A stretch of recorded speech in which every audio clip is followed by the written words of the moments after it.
Chaitra Kundapura team ವಿರುದ್ಧ CCB charge sheet ಅನ್ನು ದಾಖಲು ಮಾಡಿರುವಂತದ್ದು ನಿನ್ನೆ 1ನೇ ಎಸಿಎಂಎಂ ಕೋರ್ಟ್ನಲ್ಲಿ ನಡೆದ case trial. Chaitra Kundapura team ವಿರುದ್ಧ ಸಿಸಿಬಿ ಚಾರ್ಜ್ ಶೀಟ್ ನಿನ್ನೆ 1ನೇ ಎಸಿಎಂಎಂ ಕೋರ್ಟ್ನಲ್ಲಿ ನಡೆದ ಕೇಸ್ನ ಟ್ರಯಲ್. ಮುಂದಿನ ವಿಚಾರಣೆಗೆ ಚೈತ್ರ ಹಾಜರಾಗುವುದಾಗಿ ಮನವಿ ಮಾಡಿದರಂತೆ. ಕೋರ್ಟ್ಗೆ ಚೈತ್ರ ಕುಂದಾಪುರ ಪರ ವಕೀಲರು ಮನವಿ ಮಾಡಿರುವಂಥದ್ದು. ವಿಚಾರಣೆಯನ್ನ ಡಿಸೆಂಬರ್ 3ಕ್ಕೆ ಮುಂದೂಡಿದ ಕೋರ್ಟ್. ಡಿಸೆಂಬರ್ 3ಕ್ಕೆ ಕೋರ್ಟ್ಗೆ ಹಾಜರಾಗಬೇಕಾಗಿತ್ತು ಚೈತ್ರ ಕುಂದಾಪುರ.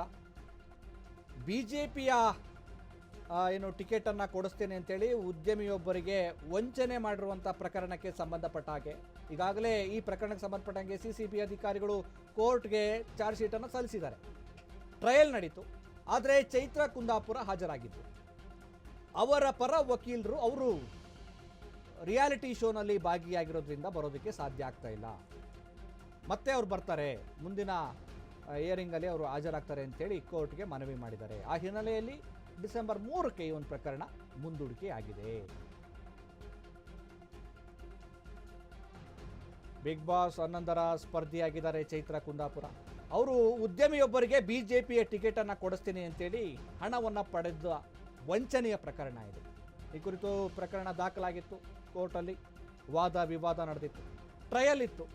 ಆದರೆ ಚೈತ್ರ ಕುಂದಾಪುರ ನ್ಯಾಯಾಲಯಕ್ಕೆ ಹಾಜರಾಗಿರಲಿಲ್ಲ.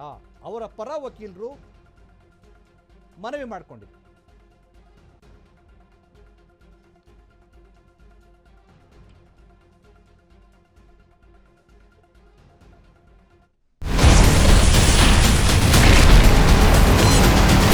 Ashwavega English News.